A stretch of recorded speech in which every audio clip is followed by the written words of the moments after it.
Sukad nga nag-abroad ko. Akong pamilya, di naman kamao manarbaho.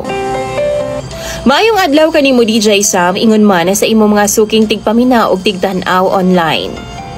Tawagan na lang ko sa pangalang Benjamin. 34 anyos na ko karon DJ Sam. Single pa ko og nagtrabaho isip butcher dinhi sa Australia. 7 mi ka mag-igsuon DJ Sam ug ako ang ikatulo. Halos mga minyo na nga ako mga igsuon. Bali ako ug ang among kinamanghuran na lang gyud ang wa pa maminyo.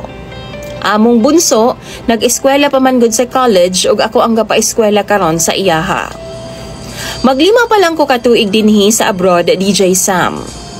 Wa pa ko katigom para sa akong future. Kaysa ako na lang man mudango permi ang akong mga igsuon. Gikan sa tuition, sa akong mga pag-umangkon, pagpa-hospital sa ilang mga anak ko magkasakit. O bisan gani sa pagpanganak sa akong mga bayaw, sa ako apamanghiram o kwarta. Wa bayay-bayad-bayad. Wa sila'y mga trabaho DJ Sam, kay lagi, lisod man po daw mangita og trabaho diha sa Pilipinas. Nagsalig lang sila sa ayuda sa gobyerno, ug ayuda pod gikan sa akua.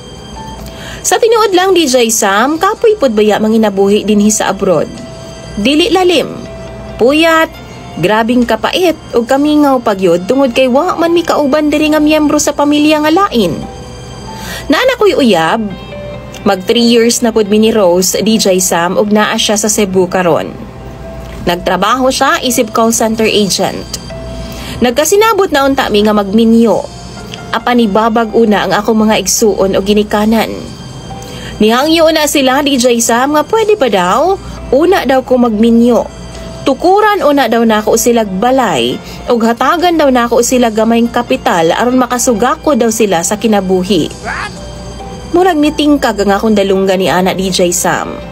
Kay wa man gani ko'y para sa akong kaugmaon, wa pa man gani ko'y napundar para sa akong kaugalingon. Sila na hinuon? Akong uyab, sigig ingon nga undangan na daw nakog suporta ang akong mga igsuon. Kay gihimo ra daw nako silang tapulan, DJ Sam. Ilahan na daw ng responsibilidad ang mabuhi ang ilang pamilya. Oo, tinuod na. Pero di man gyud malikayan nga makonsensya ko DJ Sam. Maunang usahay, kutob na lang ko sa reklamo og yaw-yaw. Apan dili gyud nako na mapaabot ug mabuhat sa ilaha nga balibaran sila. Naglibog na hinuon ko DJ Sam unsay angay na kong buhaton. Tumanan ba nako sa ilang request ang akong pamilya bago ko magminyo?